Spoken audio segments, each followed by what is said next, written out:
folks, and welcome to another day in the Milky Way. And tonight we got a great show for you. We're going to be talking about faith-based religions with my co-host, Nina the Mystic, and our special guest, E.A. Quetting. Thank you for being here. And Max Vision from the Max Vision Remote View class that will probably be on right after the show. So there you go. Tonight we are talking about faith-based religions and how this disrupts your opportunity to be more enlightened and more controlled by a faith-based religion. Now, I had a hard time struggling with this, and I did a lot of research and a lot of thinking from the heart. A lot of it is that if you're watching this, do you have to quit believing what you believe? No. I don't expect you to. I don't expect you to say there is no God after this show. I don't expect any of those things. What I do expect is that you listen to us fairly and judge us squarely and use this opportunity to think of some of the things that we say and open your mind, and maybe you may find some questions to that faith-based religion that you were in, because most all of us started out that way. And if you're in a faith-based religion, you might want to ask some questions, because it's stopping you from growing. It's stopping you from learning. It's stopping you from doing a lot of things. And you may say, oh, no, it isn't. It's opening my mind. Well, hear us out tonight and make your own decisions. Do some study work and become more than you really are. What do you have to say with that? EA, let's start with you. You seem to all be gung-ho tonight. So, Oh, yeah. Well, I went ahead and just looked up some different, I would actually like to start, if you don't mind, I'd like to start the conversation off right in the middle of religion. And just read from a couple scriptures here. Now, this is from Deuteronomy 4:28. Jesus, let's see. God said the kingdom of God is. Oh, whoa, that's a different. Sorry, no. Deuteronomy 4:28. There you will serve gods made by human hands, objects of wood and stone that neither see nor hear, nor eat nor smell. And so this was a warning against setting up false idols, but also setting up churches, setting up kings, setting up things in the physical world that we can lock our spirituality onto, because these are just objects. But then to go a little further into the Gospel of Thomas, now the church is not wood and stone, but the company of believing people. One must hold to them and see how they believe, live, and teach. They surely must have Christ in their midst. So with this, it's like your church isn't wood or stone. It's actually how you're living your life. It's how you're living your life and what you're doing with it. And you made an interesting point at the beginning of we don't expect you to deny God or deny your beliefs. No, in fact, what I hope everybody gets out of this is some insight maybe on how to dive deeper into your beliefs, to actually make it a personal experience, because I think that's what religion keeps you away from. As long as the religion's the middleman, you yourself aren't becoming the prophet and the seer, which I think it is upon each of us to become the prophet and seer for our own selves. Yeah, no, I agree with you on that, because that's the whole point of this is a faith-based religion that keeps you in like a merry-go-round. You go round and round and round, but you never get off and you never end. It's a continuous circle. You never learn any more than you think, oh, I've been here 40 years going to this church, and all of a sudden I get a new preacher and he's 25 years old. How does he know more than I do? I've been here for 40 years preaching or believing in God, listening every day, going to the sermons, and he knows more than I do. What's wrong with this picture? He went to the special school. Well, he's supposed to have a special relationship, right, with the Lord, And, and he went to the special school, and he's one of the 2,500 denominations that all have it right. Next to the other one next to him that has it wrong.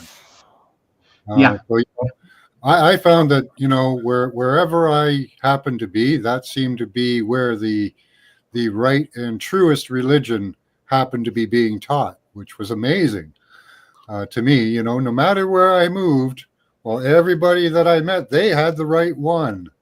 And I was raised in the United Church, and they had the right message. And these people down the road, they're good people, but they don't have the right message.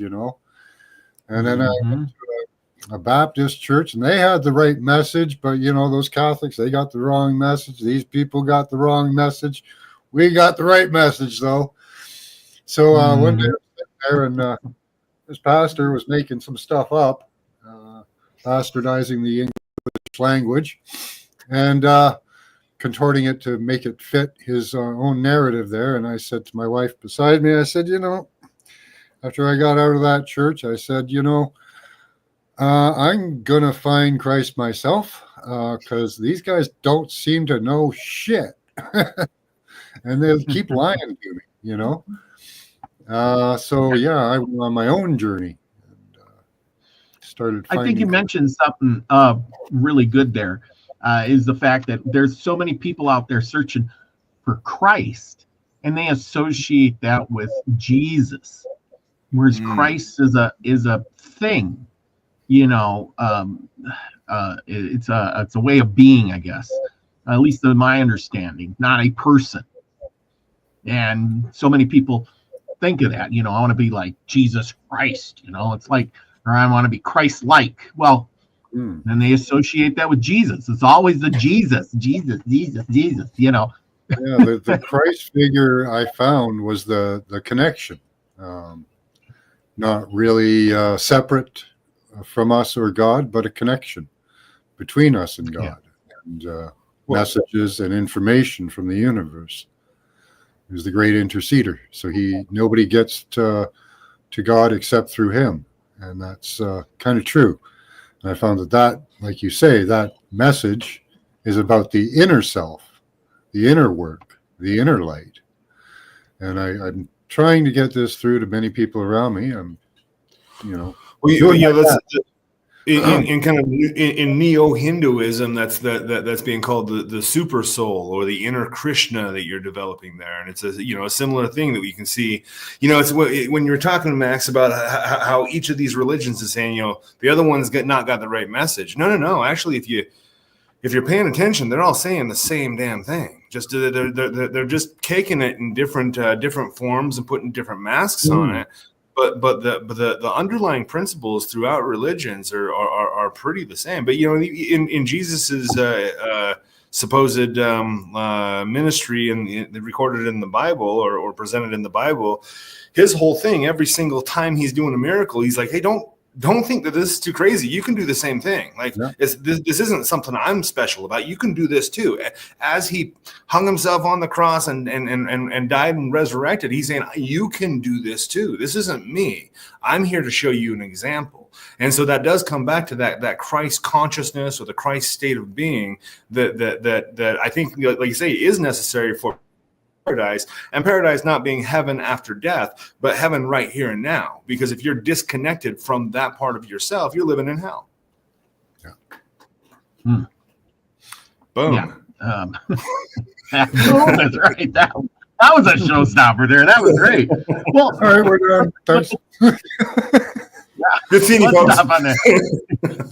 Yeah, good one. So the idea with the faith-based religion, what they do is they capture people, like you were talking about.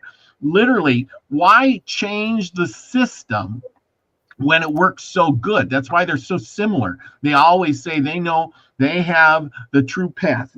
I looked this up. It's 4,300 faith-based religions, and they all claim to have the true path, and yet they all claim to your emotional comfort being in that religion, but then they obscure things. People that really get into that religion, I'm sure you've all met those people.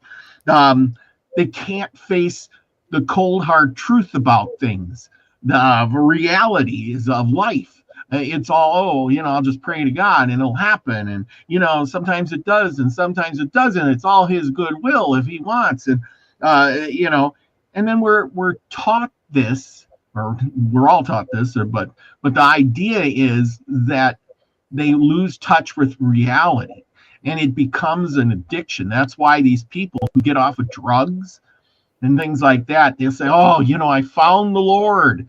Well, that's because the Lord and finding religion is the most powerful drug there is out there. There you go. Nina, you're awful quiet. Let's hear your thoughts. I'm just waiting my turn here. There's so much to be said here. I know the dam's gonna break now. Let's hold on.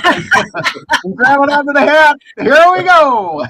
Yeah. Well, going back to the last thing you just said, it's amazing how much belief, if you believe it, that, it works. If these people think they're going to get healed, they'll get healed, and they'll give glory to the Lord and whatever. But, there's something to be said for, our own psyche and how, if we believe it and, how it does work. So there's that, so I guess that's a good part of religion is, if it keeps them on the straight and narrow because they believe they're going to come into, go to heaven now, then so be it. And I guess that's how it all got started. We seem to need, someone to tell us, what to do, when to do it, and what's right and what's wrong. We can't seem to, sort of, do that on our own. So we need some sort of religion, So it's going to be interesting to see now that the old system is crashing.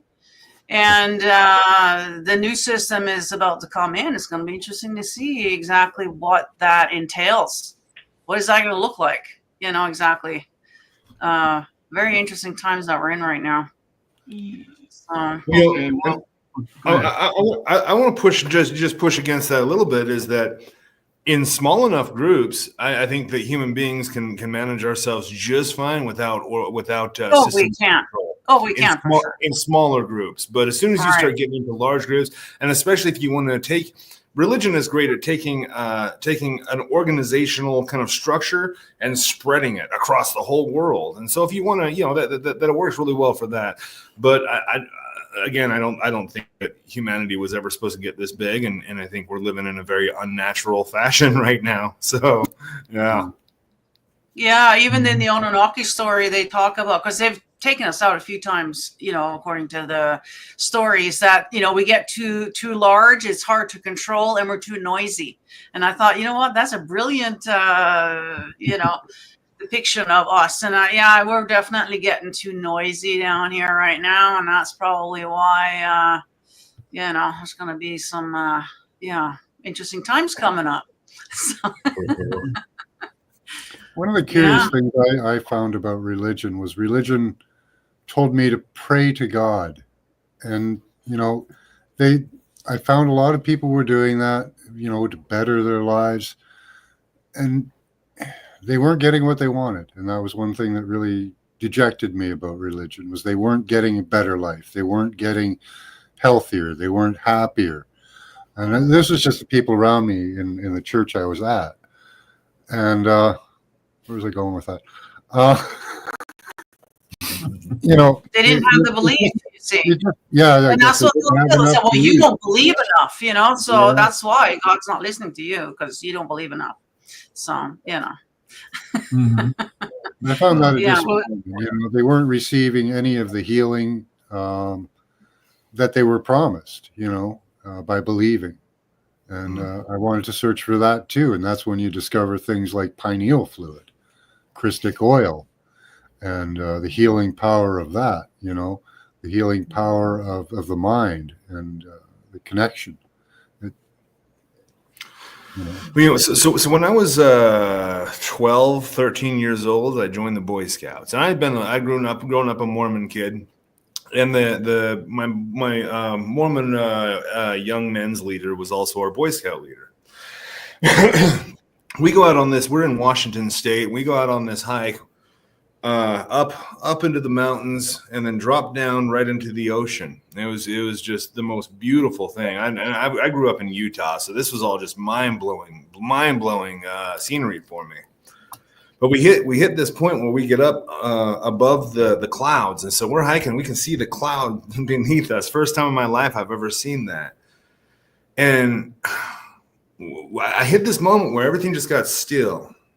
Everything just went quieted. The whole world just quieted down, and I could feel the presence of God. Is the only way I could explain it. And it touched me, humbled me, brought tears to my eyes. I go, Richard, my Boy Scout leader, go, God's here. Like, what are we doing wasting our time back in the church? We need to bring everybody up here because this is where he's at. And he goes, oh, well, that's not, it's nice that you're having a good experience, but, and he kind of goes, tries to pull it back to the church. But that experience really hit me with, that's where I found God. And I was addicted to nature. I was addicted to camping and hiking ever since then. Because that's where it was, where what everybody was looking for in these churches was in nature. And I'll tell you what, people who are looking for it's hard to awaken your pineal gland naturally if you're sitting in stone and wood buildings. Get into nature and you're going to start resonating with more natural frequencies. If you want healing, go spend some time in nature. And you don't even necessarily have to intend to heal, just intend to spend time with nature. And that is where the spirits and where you can find God at. And I do think that's kind of what's behind in a lot of religions saying, don't go to church. Church is not where it's at. Find me out in the wilderness, in the natural world. And that's what the pagan religion was all about that, and that's, what they took away from us, essentially. That's where we were at. We were observing the seasons and being outside in nature, and there's all kinds of things out there like elements and, wee folk and fairies. And there's all kinds of things out there that we're just ignoring, that the pagans, were aware of, and they, celebrated that, and they were in touch with that. And the Christians told us to ex-nay that whole thing there, all our medicine is out in nature. Everything we need is out in nature. I find value in both myself. In what? In the church, I did find powerful meditative states because of the resonance of the building. I was able to. If the buildings are actually constructed with sacred geometry, then you can get some amazing things with some of these cathedrals. We used to have a pipe organ when I was a kid at the church I was at.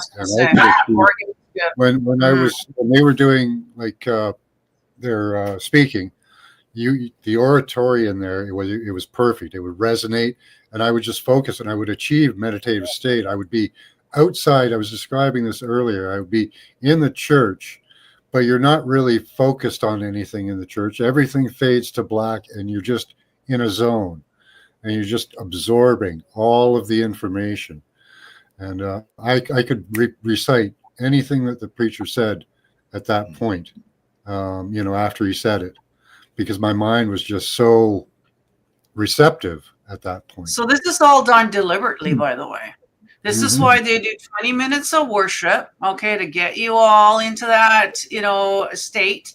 And the organ is actually named organ because that resonance that you get from that music heals your organs. And churches used to be temples.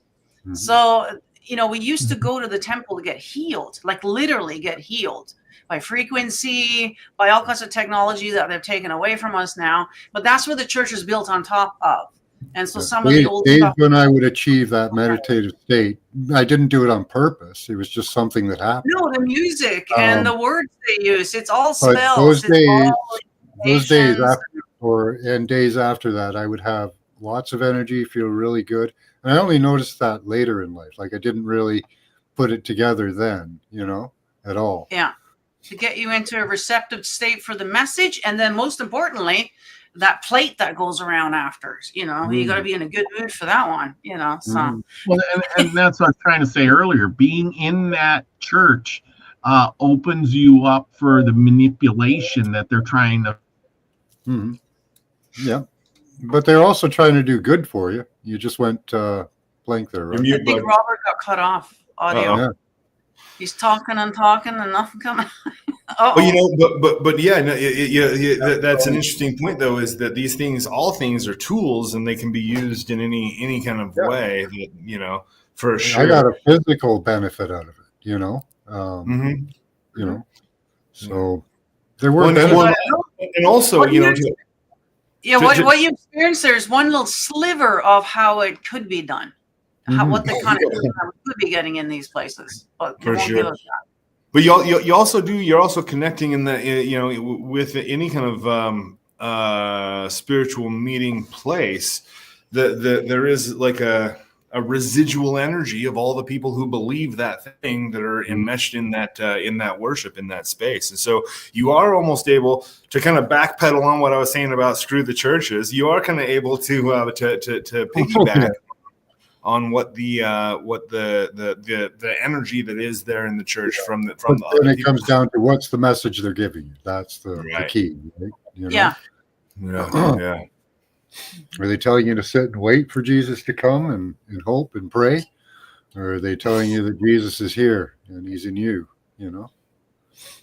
Well, they tell you both. They got to do some good in order to... Yeah, they kind of got it backhanded on that one, you know? Yeah, they have to do a little bit of something. Otherwise, nobody's going to stick around. You know, that's the thing, you know. That's always, there's a miracle coming. You know, I was doing this research and I was watching these guys in the one church dancing around with snakes. And you've probably seen those videos. There was a 2020 episode on it. Oh, the guy says, you know, you got to be careful because once in a while, you know, a snake bites you, you know, and then somebody dies. And it says in the Bible, you know, you can handle serpents. And I'm like, was he really talking about snakes? Or was that a metaphor for, you know, something else? You know, come on. Really?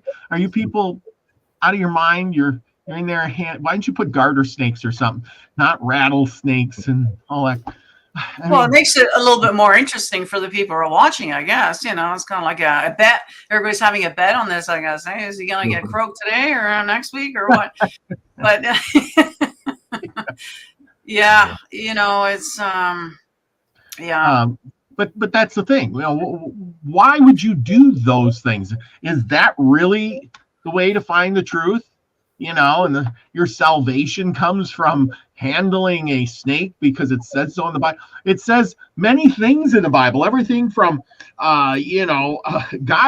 It gives a person guidelines for slavery, subjugation of women, violence, even against non-believers. All these faiths are like that. Exactly. You don't believe? Chop your head off. Hey, you don't believe? We're gonna dunk you in the river. You must be a witch. Hey, you don't believe? Well, something's gonna happen to you. We need to have a crusade against them people because they don't believe. We are gonna make them unalive until they, start believing. Well, you would think that men would question it the day that the Lord told them to chop off the foreskin of their penis. You would think they would start to question it a little bit. Like, doesn't God make everything, creation is the way it's supposed to be? Like, did God make a mistake there with men so that you have to go and chop anything off or what? Like, what's I don't think it has anything, I just watched that. Listen to that whole thing. I mean, like I said, I did some searching on this. The cutting off and the foreskin and all of that. In my head, after I heard all of this stuff, it's not so much because you're deformed there or anything. It's a mark, like, hey, you're branded a one of mine, kind of. You gotta have a song. It's a brand. We just don't understand it like that. Yeah, they call it a token. It's a token of your righteousness, and that's the thing. God says, "Go grab your son, put him on the altar, and kill him." Oh wait, you don't have to do that. Just cut your foreskin off. And it's like, oh, okay, cool. I'm down. Whew, I thought I was gonna have to kill my son for a second. I just got to cut my foreskin off. I'm down. So no, there's all kinds of really, really ridiculous, heavy asks in it. And and here's the thing: when you do start looking at the fact that the major religions do use force to try to rally as many people into their religion as possible, at that point, I'm like, okay, what are you trying to power? What's the battery that you're building, or what are you trying to funnel this energy towards? Because there's a reason for that. There's a reason that you're desperately, rather than just having the message that actually the biblical Jesus had of, live as the wildflowers in the field, don't worry about anything. But it's completely changed from that into this imperialism that seems very purposeful in the building of an empire and using that power towards evil ends, I think.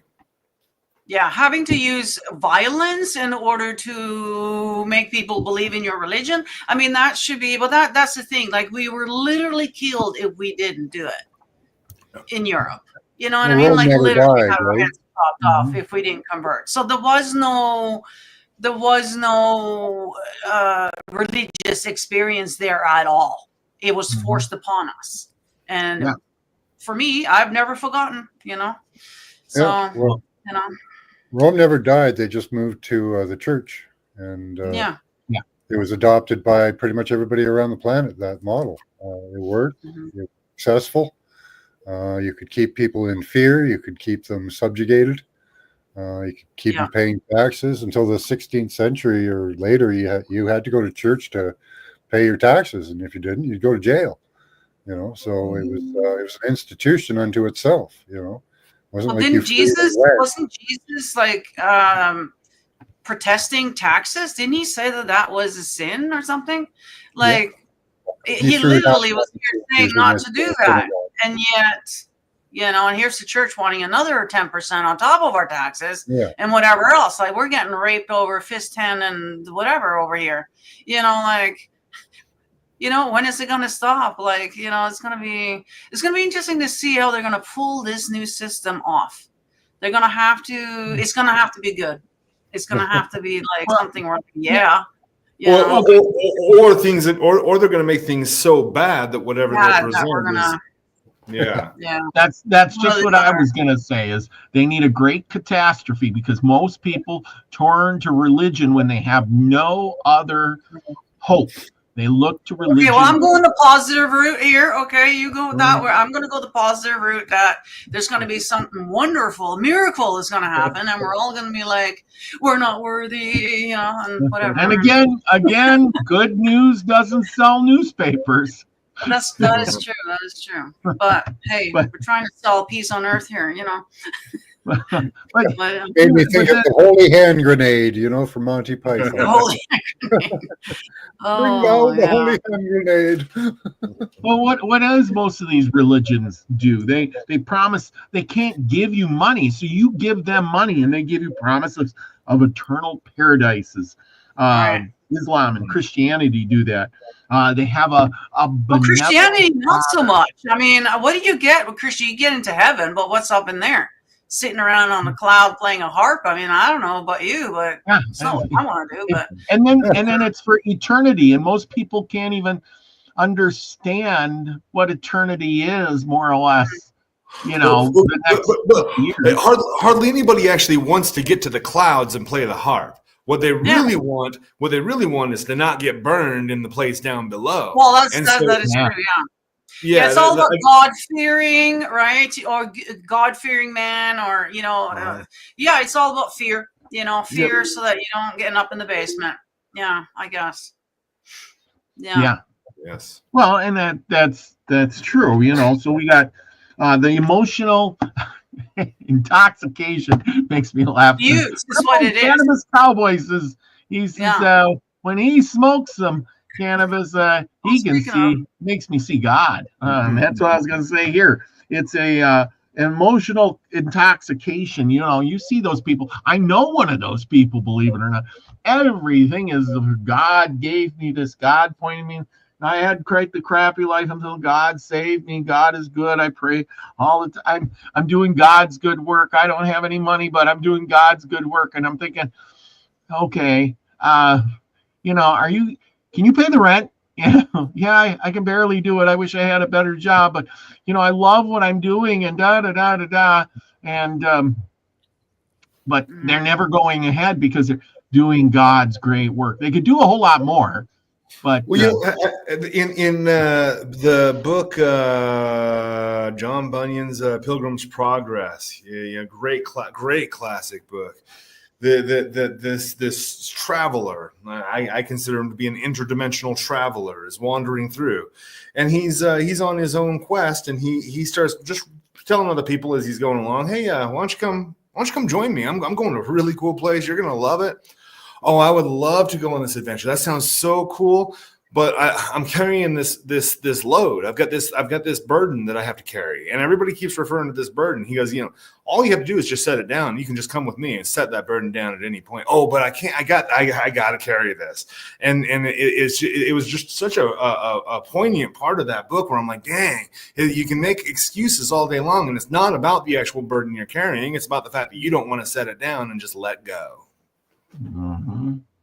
Oh yeah, I've gotten that many a times. I came out to North Dakota, gave up everything, quit my job on a whim, came out to North Dakota to get a job. And when I did, oh my God, my life was changing before my eyes and turned out to be pretty good. I invited a lot of other people out. Come out. There's good jobs. I help people get jobs, things like that. Everybody's like, no, I can't leave my family, can't leave my friends. What do I do? Oh man, quit my job. I've been there for 10 years, been there for 15 years. Oh, I can't leave. My parents, my siblings, my friends. I'm like, but you work at a piss ass job. You barely make enough money to live. You're scraping by all the time. You got almost nothing. And you're saying your family and who treats you like crap, your friends who don't see you are more important than you. There's your bundle of wood. Yes, afraid of change. That's that big bundle of wood you're talking about. That the backpack full of stuff they're carrying, and they don't want to put it down. They don't know why. They just can't. They can't set it down. Keep going. You're comfortable with it. Yeah, the devil. That saying. They know that burden, but they don't know what's coming around the corner. So yeah, it's funny how we're like that. We're all like that. Mm-hmm. And yeah. That's some good points. Good. And we usually do have to get driven to a breaking point for us to let go of whatever it is we need to let go of. So. Rock bottom. Yeah, exactly. Yeah. Whatever that looks like. Yeah, exactly. So here's another one. Why would you, not wake up and say, why am I following this religion? And well, I did. Yeah, well, you did, but I mean, a lot of people don't. They congregate. They're like, hey, for many hundreds of years they've been duped. They believe in the religion so much they fail to face the facts, and they're duped into things. You've already heard it before. Nothing new I'm going to say. They've been duped by things like eclipses, the changing of season. Oh God, he changed the season. Oh, the eclipse, he's covering the sun. Oh my God, bring it back, because they won't. Well, that worked actually. Yeah, I know that did work. Climate change. They don't understand genetics, autonomy. Remember back in the dark ages, oh my gosh, the doctors had to get dead bodies, dig them up at night to look at the innards so they could become doctors, because it was just taboo to figure that stuff out. Leonardo da Vinci did that. One of the greats. But if he would have been caught, he would have been killed, burned at the stake and stuff like that. So who decided that? Who told us that was wrong? Probably the Catholic Church, actually. The church. It always goes back to that, doesn't it? Oh, we better not look into that, or we better not look over here. Yeah, the theory was if we started messing with the devil's tools, that God would come and smite us. Yeah, well, it's more like we're going to wake up and figure things out. It's more like all those mechanisms and gears and stuff, those are of the devil. So you have to avoid them. There might be something to that, though, once we get technologically advanced enough. Who knows if there's not some space creature or being, inner earther, or somebody who says, you know what, these people have gotten a little too advanced. Let's knock them back. Yeah. Well, speaking of advanced, me and Nina have been doing this show about the Anunnaki. Well, Oh no. You went mute on us again, Robert. I guess the internet's not too great out in He's North locked Dakota up. there. He'll be Oh, back. he'll be back. He'll be back. Right. But yeah, it's interesting reading the Anunnaki story because it's amazing how much of the stuff that's in the Bible and in the religious text, that's where they got it from. Like it's just too hilarious once you start digging in there.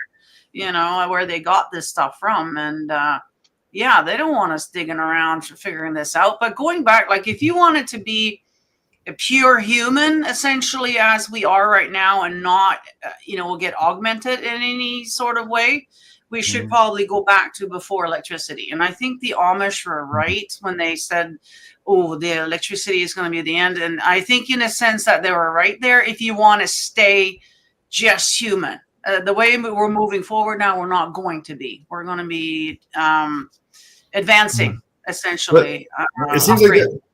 It seems like there's a curse built into the fruit of knowledge, that we weren't supposed to eat.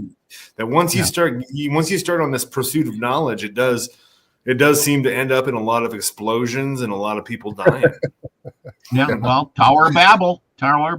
Yeah, we into the days of Atlantis, the total control and the destruction of our own system. We were pretty close, I tell you. Well, getting back to what I was going to say about the Anunnaki before the internet shut me down. I was going to say, if those tablets would have been found in the early days of 16th century, 15th century back earlier, the church would have destroyed all of those. They would have wiped them all from the face of the earth because they imagine what they have wiped out, what we don't know about. Yes, they would have wiped that knowledge out. They would have said it's devil's writing or something like that. We got to destroy it because some unknown knowledge might come to pass, and they then always keep a copy, though. They always keep one copy. I'm sure they do down in the basement. The Vatican. Oh boy, they'll burn your books, but they'll keep one copy for themselves. Like the book burning thing. What do you think that was all about? They're covering up, history. Where we come from. All of it. It's been a lie. Like I think we're gonna get very shocked once this stuff starts coming out. Like even us who think we're awake. Not even close to when we start seeing the stuff that's going to be coming out. So I can't wait. Yeah. On a side note here, I was reviewing a paper today on the God experience where you can electromagnetically have people hear God in their own mind, their own experience. It's like you're having an ayahuasca experience, but it's induced electromagnetically. Now, what do you think of the valid? Is there any validity to that to you? Any thoughts on that? It's interesting because it is induced artificially, but is it a real experience? Well, Nikola Tesla had a lot of his theories were kind of built into the electromagnetic frequencies, and he did believe that was the gateway to the ether. Not that the electromagnetism was the ether, but it was the closest physical medium that we've got. And so that actually could make a lot of sense. I do think that when we're doing meditations or rituals or ceremonies or prayers, that we are enhancing our magnetism and we're able to actually polarize it, charge it, and send it across the magnetic field, because there's nothing that's not magnetized, and so you can ripple that right across and make all kinds of amazing things happen.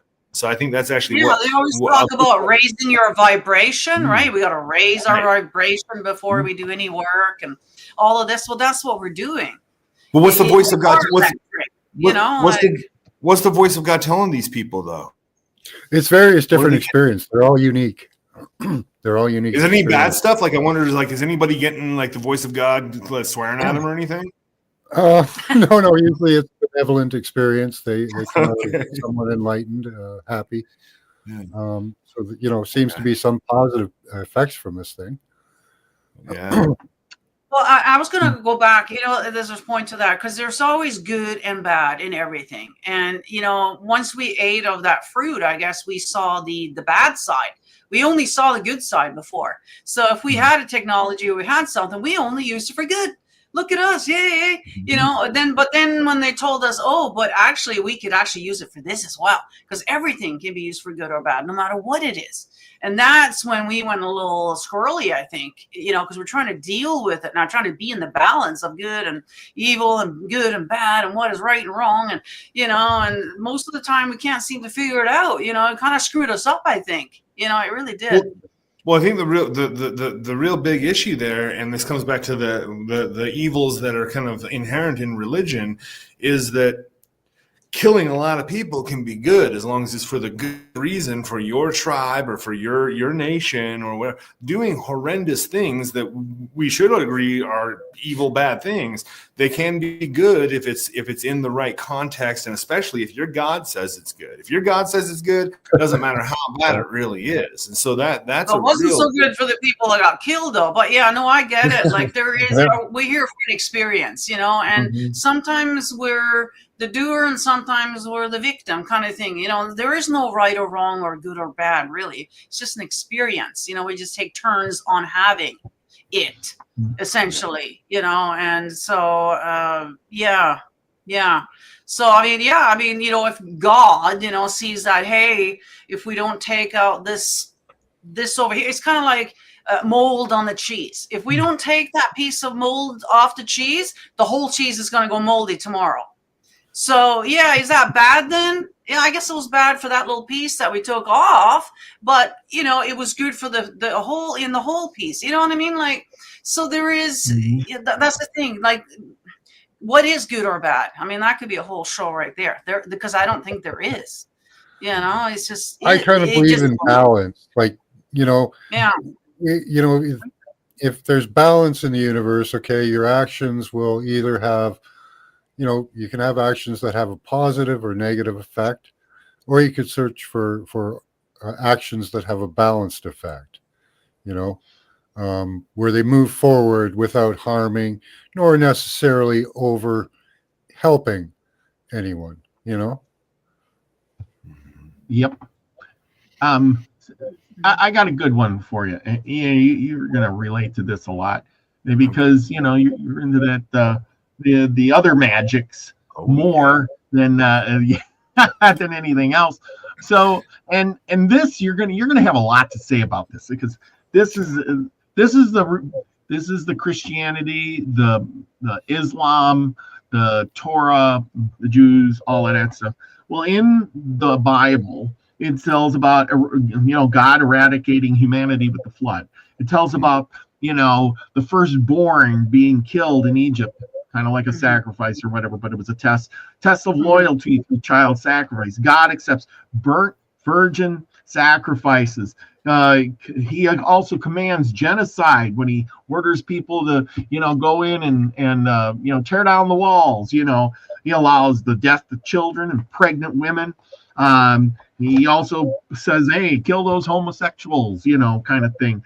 This is, subjugation of women. And things like that. Well, isn't that, you do the black magic, but that isn't what black magic's all about. It's a lot better than that. So which one is really the dark magic? Right. Well, any of those things? Are you doing sacrifices and loyalty and subjugating women in that? That's I knew it. That's funny because that's not only is that not part of ritual magic at all. It's actually like that's anti-ritual magic, because that is a part of the Abrahamic religions. Well, and even looking again where we talked about Garden of Eden and all of that, just coming out of the Garden of Eden, you got Cain and Abel, and Abel runs the livestock, and Cain runs the fields, and so they bring their best. And so Cain brings all the best of his wheat and puts it on his altar, and Abel gets the best of his animals, puts it on the altar. And God liked the blood. He liked the blood. When when Cain went to go burn his weed, he said, that's just not that good of a sacrifice. I want blood. And so he killed his brother to give God the blood that he demanded. And so it is, I can't. There's a term for this, but when you accuse somebody else of the thing that you're doing, so nobody thinks you're doing it, that goes on so much within Christianity that it's like, well, we're not doing any of those things that you guys are doing. Like, yeah. No, so I know, right? But that's what I'm saying. The roles are reversed. They're accusing you of being part of all that, yet their religion is teaching that they are a part of all of that. That's what I can't understand. That's why I says I just can't be a part of that. I don't want to be. Yeah, communion always kind of freaked me out, even when I was a kid. Yeah. Why am I eating the body and drinking the blood of a deity? I didn't understand that. Yeah, talk about occult rituals. I mean, just you read your Bible. I mean, that's the thing. But they don't. Oh no, that's the Old Testament. Jesus died. For all of that, and we're all in the new now. So there's that. And then in the New Testament, of course, it requires a blood sacrifice of God Himself in the flesh. It's like they cranked it up. They didn't diminish the blood sacrifice. They cranked it up to the next level. Not only killing a man at this point, but supposedly the God man. Yeah. So that's only son. That's pretty harsh.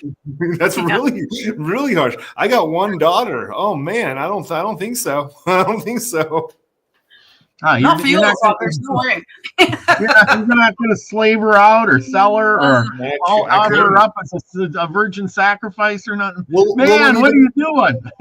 Well, even that with wasn't it Lot that before things went really sour? He had a couple angels come over to his house, and they were like, "Hey, these guys are gonna abuse us," and he goes, "Well, can't have that happen. Come on in." And so he throws his daughters out there. Hey, take them instead. I'm like, whoa, oh, man, you guys have a different kind of feeling about your children than that's dark. Super dark. Well, they have one of the highest thing that you can do for your daughters was to have her as a temple prostitute. That was one of the high positions, to be a temple prostitute. But not only is prostitution okay, but it's done in the temple. But I guess it's part of healing, maybe. I mean, there is something to be said for that. But remember, Lot was the good guy.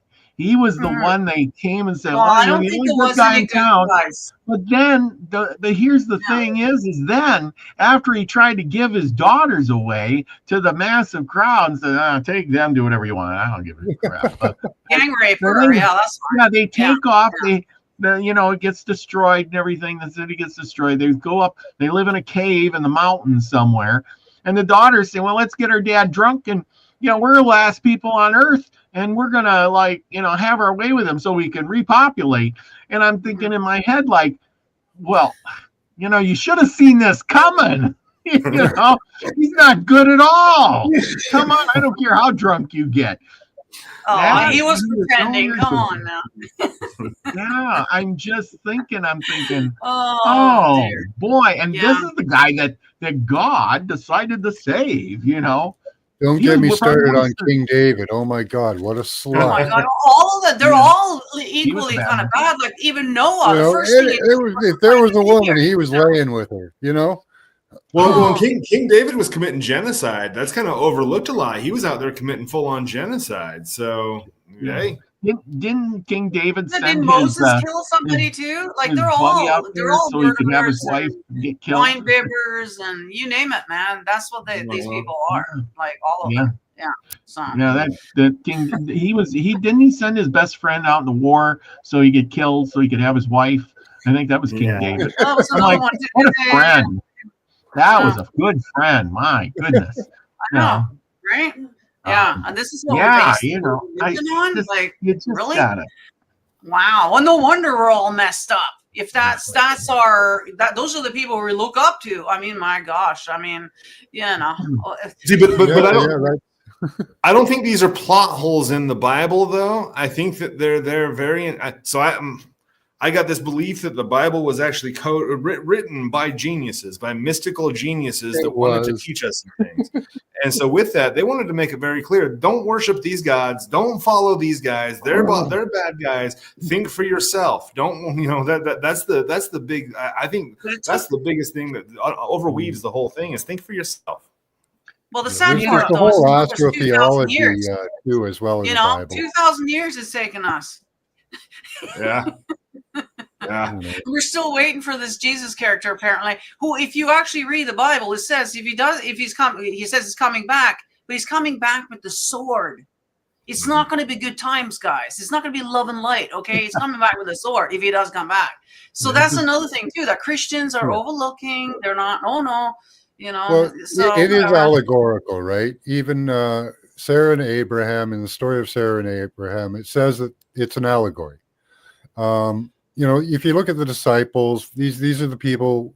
These people have like the worst memories, like gnat flies, because they feed the multitudes with the fishes and loaves, and then in the next scene, oh my God, what do we do? We can't feed all these people.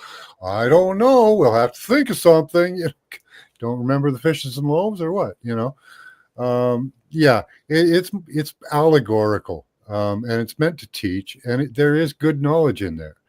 But somewhere along the line, somebody wanted to make it into a true story and, have all this genealogy and all of that. And they added little, their own interpretations and their own bent on it. Whereas it can be used to teach you how to enlighten yourself. It's teaching you about the signs, about the moon, the cycles, the Christic fluid, the Christ that dies on the cross in your mind, in your brain, and rises again, and you receive the Christic fluid and honey, milk and honey, and that's when you enter the land of milk and honey, because you've done the work, become like Christ. We should all try to be like the Jesus or the Christ, however you want to say it. But that's what leads to. The pagans were already doing this kind of stuff. They already had the shamans. They have their own spiritual practice. They were doing just fine, But they wanted money. They wanted control of the people, and the whole world, I guess, not just our little country. Now they're coming into Europe everywhere, and to convince everybody, and then they want 10%, of course. It's all goes down to the money, they want their 10%.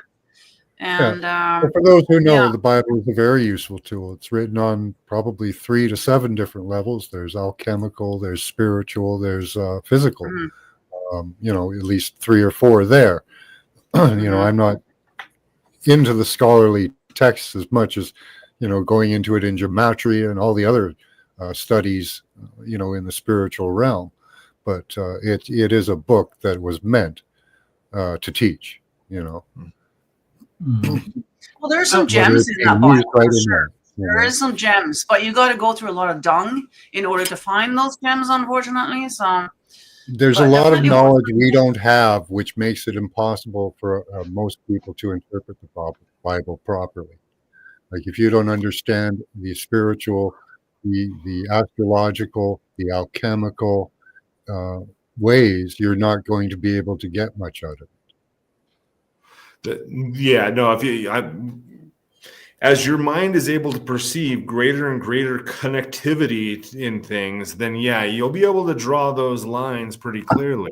But that is the problem when spiritual teachings get codified into religions, because then it becomes, somebody asked in the chat, what is religion anyways? You guys are throwing out this word as if we're supposed to understand and agree on what it means.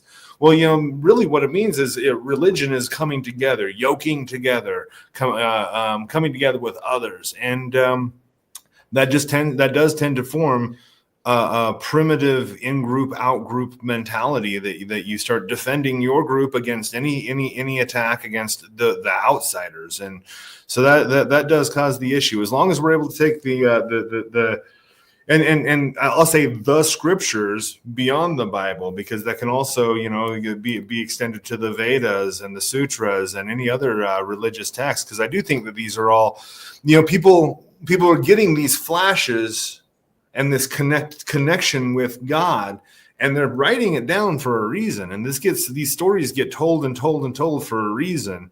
And so I don't think they're supposed to be, at this point, just discarded because the religion has messed them up. I think we do need to value the teachings and at the same time discard the I think it is worthwhile to kind of go back to what Nina says. I do think it's worthwhile to get your hands dirty with all that dung looking for the jewels. I think the jewels are worth it. Yeah. Yeah. And it is a tool. It can be used for good, can be used for bad, Exactly. I got a big question for y'all. Now the thing is we got a quantum computer coming up, and they say it just doesn't. The why quantum computes so good and so fast and can figure out so many things is because it literally taps into other dimensions and universes to find out the answers. How true that is or not, I don't know. Well, that's exciting. Yeah, well, it is, because they said that you can figure out what it'd take a computer, trillion years to figure out they can do in 5 minutes, and it does it by tapping into other dimensions. And so who made this? They did 5 million years of evolution to come up with a glow-in-the-dark protein to insert into humans. Yeah. Are we talking about Soylent Green? Yeah. No. Just but so the idea is people. Yeah, you got this computer that can do all this interpretation. We know there's people out there that think there's codes in the Bible, miraculous codes for some odd reason. And I'm sure that when it comes down to it, people will program the Bible in there and try to figure out those secret codes, and EA, when you were talking about, how it's just, it was put together by, super smart people. I get to wondering about some of that stuff. Some of these painters and things that I've read about that Leonardo da Vinci, when he made his paintings, the paintings are the paints on there so thin, it's like it was off of a printer, and nobody can figure out how he painted like that because, oil paints just don't paint like that. The Bible is written in such a way that nobody can figure it out. It's got codes in there and things in there and blah, blah, blah, blah, blah. Who's to say that it wasn't downloaded from our own computer or a computer in the future or another dimension, that they figured all this stuff out long ago and we're tapping into ours? And now this is going to sound really strange, but, and then somebody picked it up because they were at the right frequency. I mean, where is this computer tapping the million other computers that are in a million other universes, or is it tapping into people and their brain at their frequency? Well, where did this computer come from? Where did it come from? As far as I'm concerned, a computer only knows what it's been programmed. So who programmed this thing? Like, how would it? You know what I mean? So that, yeah. Or is that computer that is God? That is what created everything. Well, so with these AI systems, they're increasingly referring to themselves as stargates and portals to infinite dimensions. And then Elon Musk gets together with Buddy Trump, and they're talking about this new AI project that they're putting out called Project Stargate. And it's like, what are you guys actually building? What are you building? Because it's not just something that can answer our questions. I can tell you what they're building. What are they building, Max? Well, Stargate is not on its own. What Stargate is it's a combination of technologies, including MR, something I can't say, including nanotech, including AI and satellites. It's all targeted on the human body, the human experience, and controlling it. So that's where they're headed. Yeah, we are electricity. We are frequency. And this is how they're being able to hack into us. And Max, you've talked a lot about that on your channel, so go and check that out if you guys are new. But they're already hacking into us and using us, and so most people aren't aware that they are part of the internet. 5G is routed through. Cloud storage is on your DNA. You're being used on a constant basis. Your body is part of the internet. Yeah. And you get bad health effects from that, by the way. And I think electricity is a portal into this dimension. Because when I first started contacting spirits, it felt like a little electrical tingle. That's how I knew they were there. Electrical tingle. And I never thought about it at the time, obviously, but thinking about that now, I'm like, yeah, that spirit was coming through some kind of electric something, in the ether. A lot of people claim that AI is demons. And yeah, well, that's what I'm saying. So then when the Amish were all like, oh my God, electricity, right? They're all against that. They do seem to take on their own personalities and try to jailbreak themselves, really. Yeah. So, it's an entity and a portal.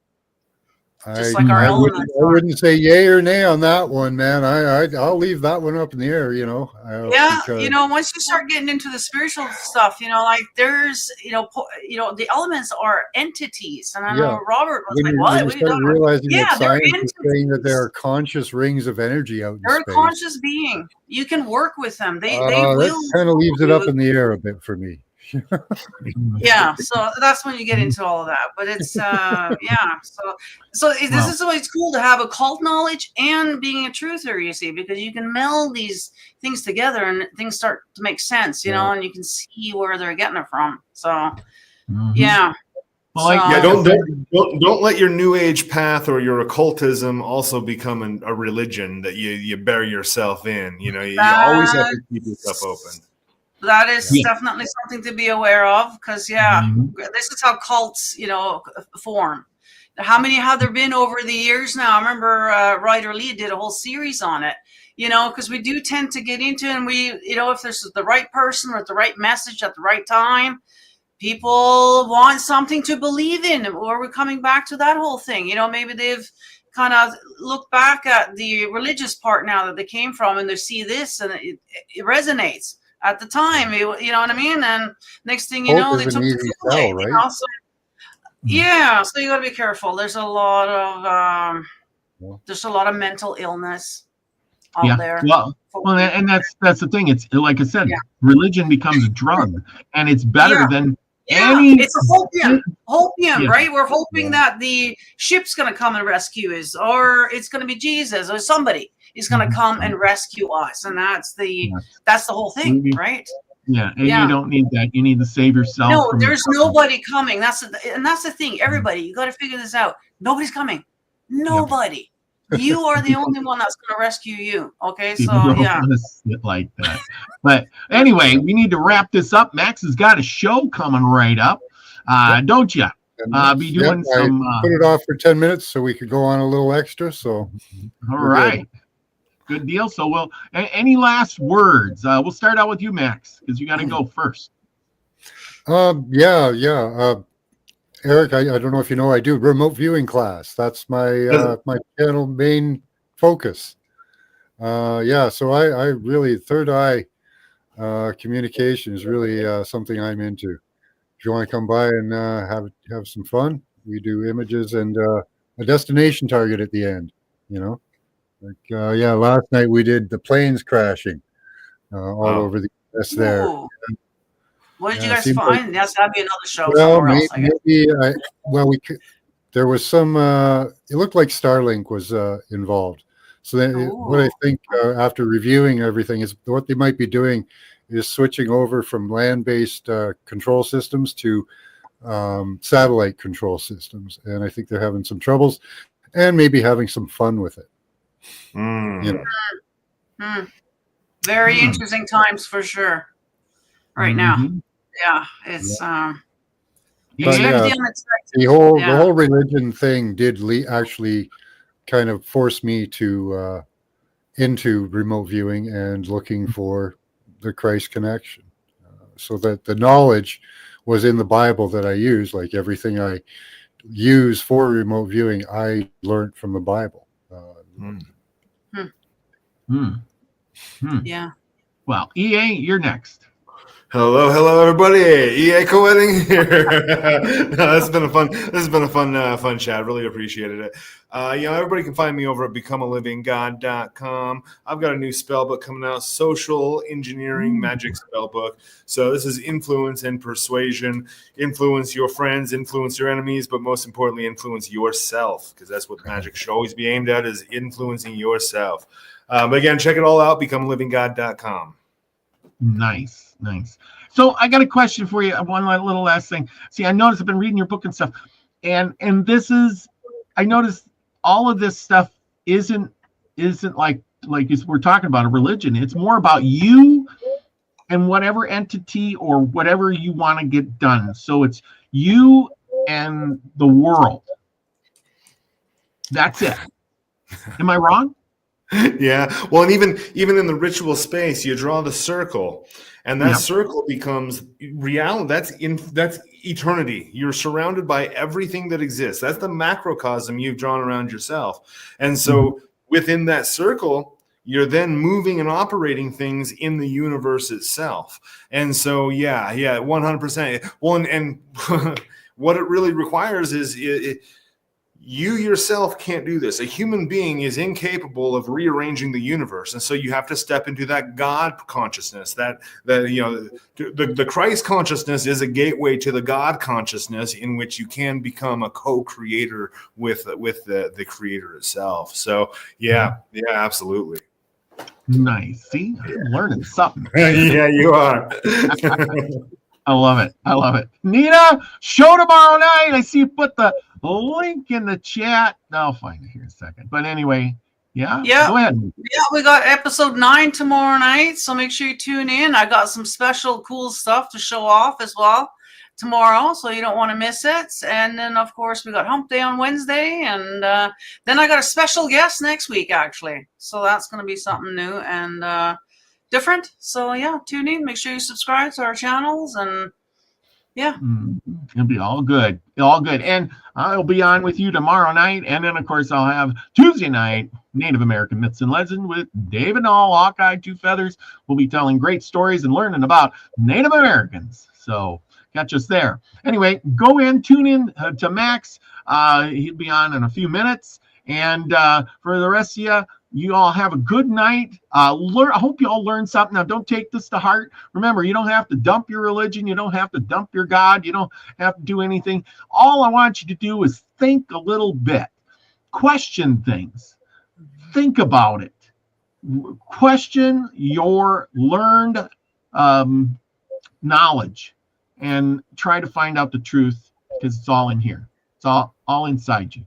That's it. Because you know what, everyone?